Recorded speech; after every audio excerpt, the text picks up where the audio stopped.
Welcome to the Prepped and Polished podcast, the podcast that empowers you to take control of your education, featuring weekly interviews with influencers in the world of education, as well as tutoring tips, lessons, and updates. And now, here's your host, Alexis Avila. And welcome back to the Prepped and Polished podcast. This is episode number 224. Make sure to join our Prepped and Polished community. You can find us on SoundCloud and Facebook and YouTube. Just type in Prepped and Polished and you'll find us.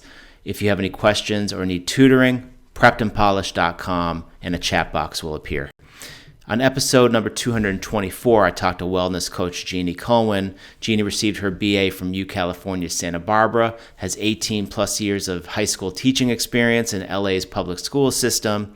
She's a credentialed teacher, breathwork and meditation facilitator. She's a sound healer, a yoga instructor, a Reiki practitioner, and a functional nutritional guide. On today's episode, Jeannie teaches us essential breathing techniques that are particularly helpful for any teens and parents dealing with stress. For another related episode, make sure to check out episode 216, where I'm talking to Dale Troy on how to manage stress in the college application process and beyond. And to work with Jeannie, you can go to Jeannie Kulwin's coaching site. I'm going to put that in the show notes. Hope you enjoyed today's episode. Jeannie, thanks for coming on the Prepped and Polished podcast. How are you doing today? I'm great. Thank you so much. It's an honor to be here. Awesome.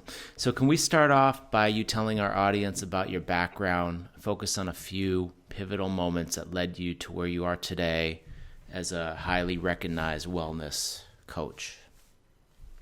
Sure. Yeah. So I was a teacher in a high school for almost 2 decades. I taught Spanish in LA in the public schools, and it's been quite a journey. I actually, maybe 16 years ago, was dealing with a lot of chronic pain, chronic inflammation. And through that whole journey, my whole journey with wellness, having to make decisions for myself, having to stand up for myself, having to give myself so much love and compassion and learn about the nervous system, learn about what it means to take care of yourself, listen to your intuition. It's been through my journey that I've pivoted, and I left teaching about 6 months ago. But the first time not doing teaching full time, and I'm diving into coaching and working with people, helping them with the nervous system and stress, and then of course working with people with breath work, and hopefully through my story inspiring and helping change their trajectory. That's awesome. Can you tell us a little bit about your coaching practice and how you help your clients achieve wellness? Yeah. So at first when I started out, Alexis, it was so interesting. I had changed my diet because inflammation can be caused a lot with the foods that you eat. So I was really into a clean diet and learning what that's all about. So taking out some of these more inflammatory foods like gluten and dairy and soy. And so when I started my coaching practice, I was focusing more on that. And then as I got into it and was learning more about myself and my nervous system, yes, we all know nutrition and exercise is important, but we're still so sick in this country and we're so stressed out. And I realized that stress, I was minimizing how much stress I was under as a teacher, as like living in this society, living in this world. And so I kind of pivoted. And so now I definitely work with people with stress, understanding the nervous system, being connected to ourselves. Because when we're in our heads all the time, we don't even know what we want, right? We don't know what we need. And a lot of us have a lot of mechanisms and patterns and modalities to not focus on who we are and what we want. So we'll escape our emotions, right? We don't want to feel our emotions. Like, who wants to feel sad? I don't want to feel sad. I don't want to feel unhappy. So we escape. We'll watch TV. We'll overeat. We'll drink. We'll smoke. There's so much pain in our bodies, like actual chronic pain, and we numb. So we're always looking for ways to numb.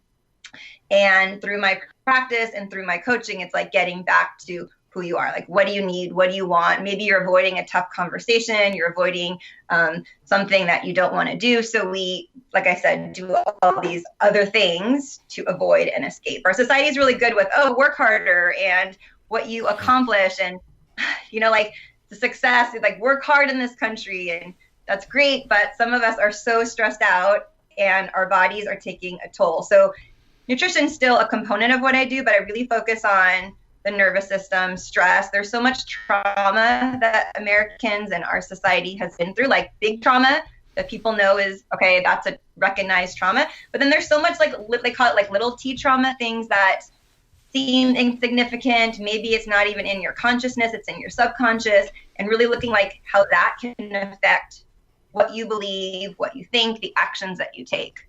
So that's super important. Very important. And there's like a lot of, like, I agree, there's a lot of stress today, teens and parents who listen to us. Have you noticed a rise in stress? And if so, what is kind of causing it? Yeah, well, there's kind of the obvious that people talk about with students. I've definitely seen an increase, and nobody's talking about it. So that's why I want to talk about it. And especially with your community, I know a lot of students are really high achieving. So I was teaching Spanish, and there are a lot of little things that you can make mistakes with. So students, I mean, in one sentence, even in English, we make mistakes in English all the time. It's not perfect. So you can imagine a foreign language. One sentence can have a grammar mistake, you can have a spelling mistake. So I'm definitely seeing this kind of perfectionistic, not wanting to make mistakes in my classes. That creates a lot of stress. That creates this unrealistic expectation. So in just a general, like what they say in the schools and stuff is with, unfortunately with the school shootings and that kind of stress, that's not what we went through, or our parents' generation is having to worry about their safety at school. So that stress, they've talked a lot about social media stress with students being bullied or feeling that they have to compare to unrealistic expectations. So that's kind of the stress that I think most people know about, but I really want to hone in more about the perfectionistic and making mistakes, and students who are going to be setting themselves up for disappointment and not knowing how to cope with those emotions, right? There's going to be disappointment. But if a parent is only pushing for excellence and doesn't, maybe because of themselves, right, allow or accept when mistakes are made, that can really set a student up for a lot of difficulty in their life. And chronic stress is on the rise, and we don't know how to deal with our emotions. We don't know that it's okay to be sad or upset or angry. We stuff all those things down, and then later in life, it can come out sideways. Health problems, anger, anxiety, going into numbing coping mechanisms that we talked about, right? Like, numbing that feeling or looking for an escape. So yeah, it's really important that we talk about that a lot. I agree. Definitely. And there's many ways to help relieve stress. So from your experience, out of all the things that you can do to help relieve stress, what are the most important things that you can do to try to calm yourself? Yeah, I mean, from a teaching perspective, from a teacher, or from an adult perspective, like the parents that are listening to this, I think it's so huge to validate our students or our children, their emotions. That is huge. And many people, including myself, that wasn't something that we learned as a skill necessarily, even as teachers, right? Like, that's something that most teachers are uncomfortable with. So I'd say the first thing is really honoring, accepting, not trying to fix if a youngster has emotions, not trying to fix it, just listening, holding space, letting them know it's okay. I tell my students once I got into this, it's okay to be sad.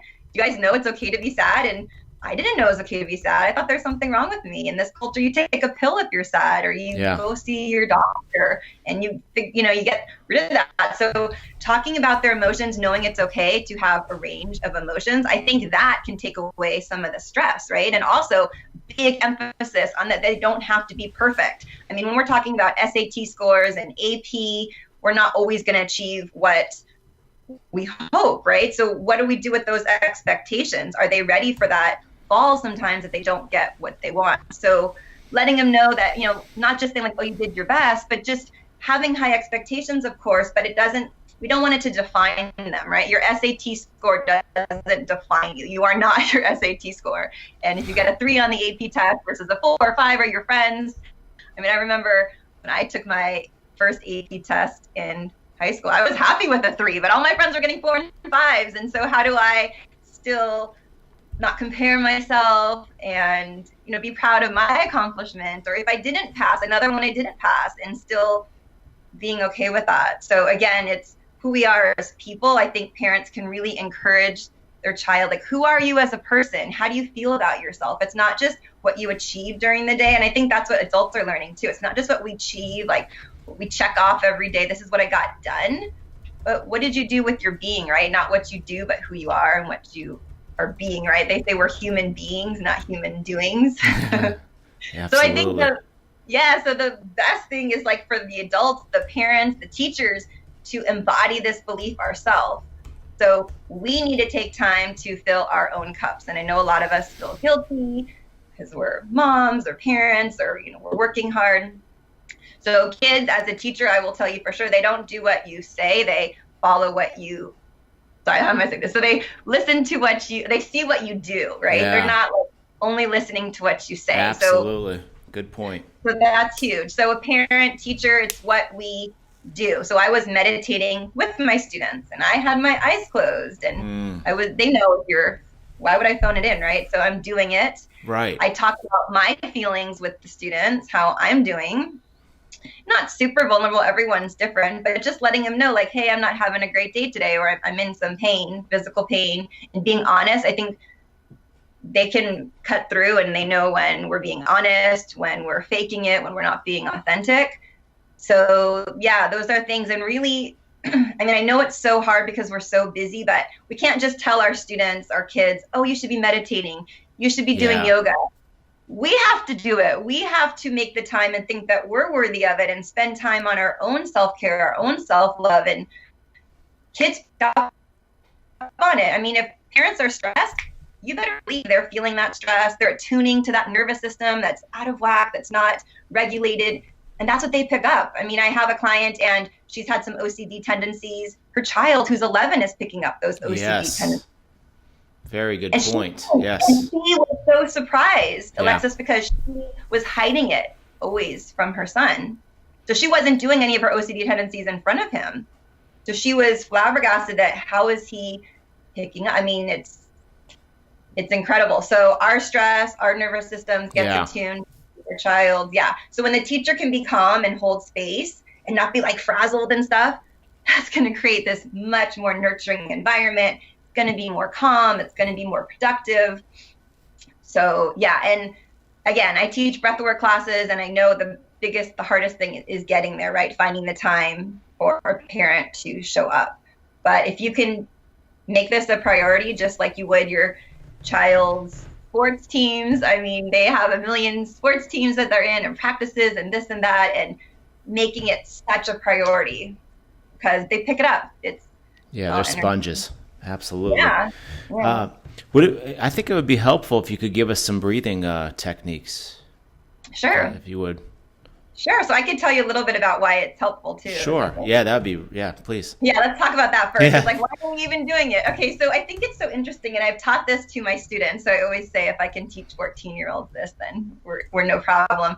But so what we want to do, and everyone says, oh, it's good to breathe, and I know the logical mind, right? The rational mind, like why? What's the science behind it? So basically we have this vagus nerve and it runs down our whole, like down our body. And when we get oxygen, when we breathe through our diaphragm, have you heard of diaphragmatic breathing?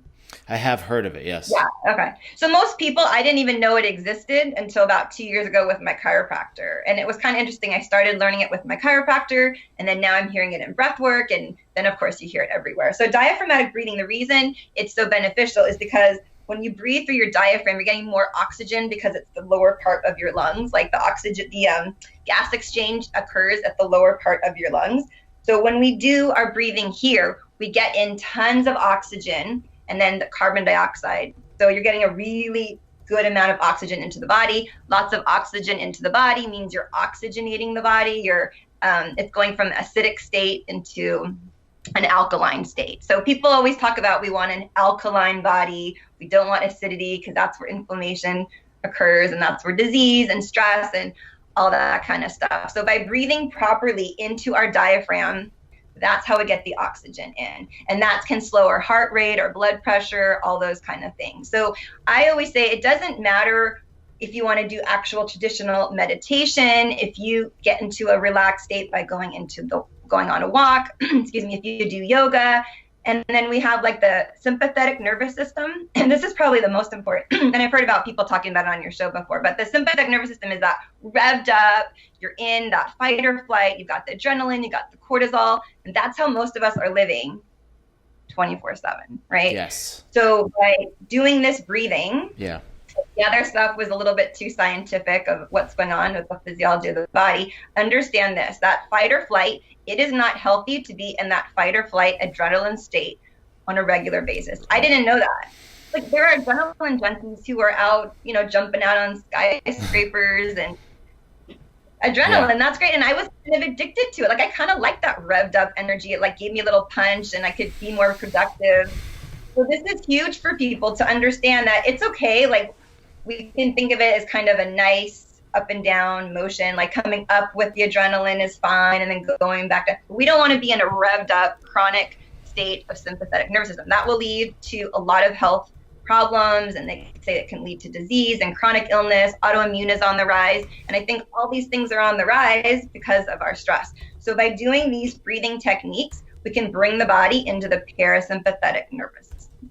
And the parasympathetic nervous system is what I said when we activate the vagus nerve, when we bring all this oxygen into our bellies. This is our rest and digest state. And in this state, healing is possible. So if you're dealing with physical healing or you have emotional healing, it occurs first of all in the present moment, and it occurs in the parasympathetic nervous system. So it's really cool when hopefully some of this makes sense and you don't have to remember all of it, but it's scientifically, it's documented. It's not just woo-woo anymore, like, oh, be a monk and go meditate, right? So if the only thing that you remember is that we're gonna calm down our body, it's not healthy to be in an activated fight and flight state 24/7. So that's huge. So yeah, there's tons of different breathing techniques. What I think is the easiest one is just diaphragmatic breathing, where you can do anywhere. I teach this to my students. So if you want to put one hand on your belly. Okay. I'm going to try it. Yeah, you can put, well, actually just both hands on your belly. I always close my eyes because then I go inward and okay. I'm going to connect to my body. So that's up to you. I tell my students to. Yeah, so you put your hands on your belly and you inhale and the belly goes out. And you can have your mouth closed. I just have it open because I'm talking. So you inhale and the belly goes out. And then you exhale and you can bring it in. So you can bring it in tight if you want, or just normal. And it's really just moving the belly, not moving the chest, not moving the body, all through the belly.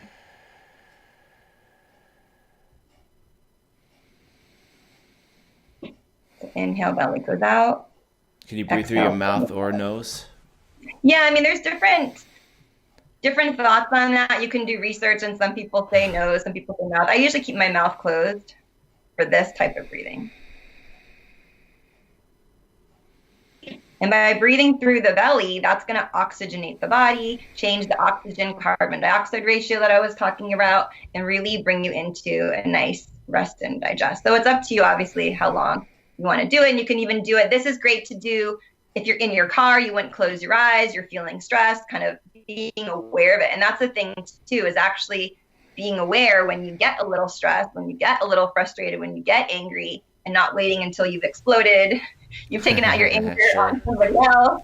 Absolutely. That's the whole thing, right? Is actually, awareness, my body, I'm feeling something. Ooh, what is that? Let me be curious. And how long and how often? Yeah, I mean, I think as long as, 10 minutes, if you can meditate for 10 minutes or just breathing, that's great. If you only have a few minutes here and there, but up to you, yeah. And do you ever feel like you kind of, when you lose the point, like when you finish breathing, you're kind of like, all right, I still got a stressful day, or do you always feel the benefits for breathing? Yeah, that's a really good question. I mean, so I started doing meditation in my classes to help me, because I knew that if I was frazzled and not feeling good and not present, then I couldn't connect with my students. And I'm not doing a good job if I'm not present and knowing what I was doing. So absolutely. Yeah, sometimes, so I would only do it, 5 or 6 minutes maybe in the beginning of a class, because it's obviously not my job to teach a breathing class. So yeah, 5 or 6 minutes isn't enough a lot of times. Yeah. It isn't, but that's all I could do. So 5 or 6 minutes with the class, is better than nothing. Yeah. And then Definitely. when I got home, then I can do, and there's so many different meditation techniques. I mean, there's yoga nidra, there's just meditation, there's the breath work, which we're going to talk about in a little bit. And yeah, I think whatever resonates with you is the one that you should do. Okay. There's not a wrong or right one. I think the best meditation, the best breathing is the one that you like and the one that you do. Because there's like TM, which is transcendental meditation, which is 20 minutes in the morning and 20 minutes in the evening. And usually a lot of people are gung-ho when they first start. And I've heard a lot of people, they fall off. So that might not be the right one for you then. I'm one of those guys. Oh, yeah. I've fallen off. I was doing it for a year straight, and now I've stopped meditating since January 1. So I got to get back on it. Okay. Do they teach you a breathing technique with it, or is it just the clearing the head? Yeah. With the mantra, yeah. Yep. Yeah. Yeah, I said if that works, then that's great. Yeah, definitely. So talk about the breath work. Yeah, so this is what I think is gonna revolutionize everything. But there was this new article put out, and they said that breathwork is becoming the new meditation. So it's definitely picking up steam. I live in Los Angeles on the West Coast, and people are really learning about it. Have you heard about it before? I know you're on No, I haven't. Yeah, so it's really exciting. So breathwork is a form of active meditation. So you're lying on the floor, you're lying on your back, and most people learn it in a class setting. But after you take one class, you have all the information so that you can do it on your own. And your eyes are closed. I can show you after. It's slightly different than what I already taught you. And it's with music, so it's really fun most of the time, hopefully, because it's with really good music. It's not in silence, and you have a coach. In this case, it would be me guiding you through it. So it's this really interesting practice, this amazing modality, because it's about 27 minutes of this active breathing. Have you heard of Wim Hof before, actually? I haven't. Okay, so Wim Hof, he's talking about this too, and there's different types of breath work, but the one I do, it's a 3-part breath, connective, conscious breathing. It's just breathing for about 27 minutes. So using our bellies, a little bit different than what I taught you, but using our bellies, breathing in a systematic, connected rhythm, not stopping. And then you have a coach who's pushing you to get out of your comfort zone and show up for yourself, and all these metaphors in life about, your mistakes don't define you and you got to forgive ourselves. So, and you're generally in a class. So there's like great energy. I've got music pumping, and it's a workout. It can be, some people compare it to actually working out. For me, it's an emotional catharsis. And so a couple things begin to happen, and it's really interesting. All these emotions, Alexis, like emotions and our feelings, it's just energy, right? So if you're sad, if you're 10 years old and you're sad about something, we didn't have the language or know how to process it. We tend to push it down, right? Yeah. A million ways that we do that. So emotions, feelings, something happens at work, you get angry, push it down. I'm a teacher, I'm feeling pain at work, push it down. I'm going through a breakup, I don't want to feel sad, push it down. And I busy myself or I do something else. So it's really interesting. All this work with trauma is coming out, understanding the nervous system, all these emotion, all this energy, it lives in the body. And we used to think a lot of this is in our heads and in our brains. It's really in the body. So by doing breath work, it's kind of like an onion, and we're releasing and taking off the layers. And I also compare it to acupuncture. With acupuncture, we have these meridians, we have the chi. When you activate it, it's like the energy is able to flow again, right? Yeah. So what happens in breath work is emotions can start to come up. So I've had guys who kind of like to move, guys and girls who actually physically move their body. I do privates and also classes. And it's kind of an altered state without anything scary. And it's not hyperventilating because you're getting in a ton of oxygen. You're not reducing the oxygen at all. So things happen, and what you're doing is you're moving out this stuck energy, these stuck emotions that a lot of us didn't even know we had. This last class that I taught a few days ago, I had someone say to me, I've been working on this stuff with my home. There's some things I've been not happy with, and I thought I dealt with it, and I thought I was good. She's like, but there's still more there. And that's generally the case, right? A lot of us, I've handled that. I've moved on from X, Y, and Z, but when they haven't.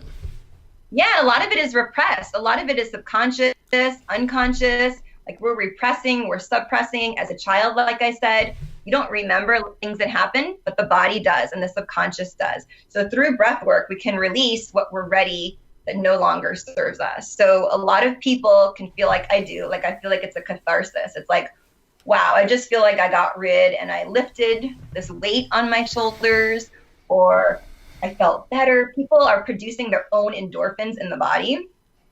So endorphins feel good and it's natural. So people feel really good after a class. So I think this is the perfect antidote for what do we do when we're feeling stressed? What do we do when we don't feel good enough? You actually shut down the prefrontal cortex during this experience. So the prefrontal cortex is, and I've heard you talk about it on your show too, it's like that part of the brain that tells us we're not good enough, or it's our ego. You can't do this. You're not smart enough. You messed up. And imagine if you could take a pill to shut down that inner critic of your brain that tells you mean things. And that's always, So this is not a pill. It's a breathing technique that can actually shut that stuff down. And imagine what we could do if we trusted our heart and we knew what our intuition was telling us. And I felt this way, and I know a lot of people have, because we have dreams, we have desires, and sometimes these limiting beliefs that we can't do it, that we messed up, we're not good enough. That's a huge thing we all have, that we're not good enough, that it's too hard, and a million excuses. I can't do X, Y, and Z because I'm too old, I'm too young, I'm too whatever.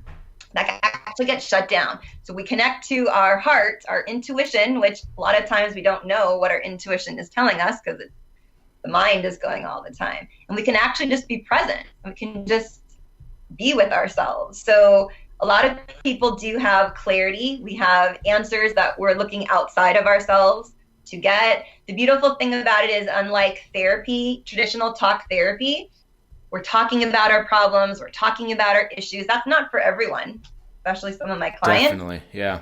Yeah, this is a great modality, especially some guys who are not used to sharing, and maybe in their culture or in their family dynamic. So that's why, I definitely work with a lot of, that's part of my clientele, is I work with a lot of men, because it is a different modality. So they can take a class, they can work with me. They don't have to talk about their problems or what they're feeling. And it might be a new experience to get in touch with how you are feeling. So in this class, people come and they tell me that after they feel clarity on a situation, a lot of times we know what to do, right? We don't want to do it. We don't want to do something scary and hard. Like I knew I needed to leave my job, but it took time and my brain kept telling me I couldn't. And then when you keep doing this practice of like, Jeannie, this is what your calling is, and anything that is risky or getting outside your comfort zone is going to be scary. Like life is meant to take risks and growth, right? And if we're not, I say this in my class, if you're not growing, you're dying. Oh my gosh, scary, right? Like if we used to stay in the same place, that's a lot of the stuff I talk about in my class, is the things that I needed to hear, that you're not growing, you're dying. And you have to make, and that's a huge thing for this community. Like making mistakes means you're trying. And I don't want students to feel that if they make a mistake, if something, right, they go out for a team and they don't, at least they tried. And I think we need to put more emphasis on growth and getting out of our comfort zone. Some students only want to do the things that they're good at, right? Because we don't want to fail. We don't want to like lose, or rejection is such a big thing. So creating a culture where it's okay. And that was a new thing for me too. So that's why I want to encourage people to think about it a little bit differently. Yeah. And also follow your own journey. Like don't always look to your left and right, whatever everybody else is doing. That's why social media is not doing well, because you're always looking at what Molly and John are doing, but focus on your own path. Yeah. And I think because I was in the traditional school system, and LA, they emphasize that every child should go to college. And I think that's great for some children, and that's a great path for some people, but that's not the path for everyone. Absolutely. And you have to and really follow your passion. I mean, clearly you are. So just like, and look how excited and you rally around what you're doing. If everybody did that, we'd get a lot more done. Yeah, and it takes, I guess, I always talk about, too, the Wizard of Oz, and she says, like, all the power is within you, but the poor girl, and I feel like I'm the poor girl, too. Like, I wouldn't have known that the power was if I didn't have this tumultuous journey and going through the motions of if anything's just handed to you, you don't get the growth, right? So absolutely. And students who just need that encouragement. So how do we best get in touch with you and work with you, and also for people who are in different states? Yeah, sure. So if you're in LA, I do run a meetup group, and the meetup group is Valley Breathwork Tribe. So that's just for LA people. And I also sometimes am on the West Coast. I'm going to be in Seattle in a few weeks. Nice. So reach out. I'm in San Diego also. So people who are not in LA, so I do Zoom sessions, which is just like Skype. So we can do breathwork one-on-one through Zoom or through Skype. And it's really effective even if you're not, with me. And I do coaching, which is about all with breathwork and with, using breathwork as a tool with the stress and all these kind of things. So my website is www.jeanniekulwin.com. I know we'll have like the links, and I'm on social media. Yeah. On the notes, yeah. And then for social media, Facebook and Instagram, it's at Jeannie Kulwin Coaching. Yeah, and you can reach out if you have questions. I love talking about this, and I love making it accessible because it's so fun to connect with people who've never heard of it. And it's going to be, you'll hear about it soon. Yeah. This is just the first of many. Yeah. And any advice for teens getting ready for college and that next phase in their life? Yeah, I think it's so important to do some of this inner work, even though we might think, I have to spend all my time during the day with the to-do list, right? Like the APs and logistics and getting this stuff done. But it really is important to cultivate this relationship with yourself. So connecting to yourself, getting to know what you, like you said, like what you want. Sometimes we do things that our parents really want for us, like the school or the major or what I should be doing. And so just start, you don't have to decide exactly, like your major when you're 16, 17, but taking the classes that you want, maybe doing things outside of school that you have a passion for, and not only doing the things just to get into the right college, following your passions, because that's going to bring you happiness. So maybe bucking the system a little bit. Awesome. All right, Jeannie, this is great. Well, thanks for coming on the Prepped and Polished podcast, and hope you can come back again, and just appreciate your time. Oh, that's so great. Thank you so much. I appreciate it so much. Thank you. I hope you enjoyed today's episode 224 with Jeannie Kulwin. For another related episode, make sure to check out my conversation with Dale Troy on managing stress in the college application process and beyond. That was episode 216. Make sure to tune in to hear our next podcast episode. It'll be number 225. To access all of our podcasts, go to preppedandpolished.com/podcast, or you can go to soundcloud.com/preppedandpolished. Thank you for joining us on the Prepped and Polished podcast. Now go out there and take control of your education. You've been listening to the Prepped and Polished podcast. For more information, check out preppedandpolished.com. Also, you can follow us on Facebook and Twitter. Thanks for listening. Class dismissed.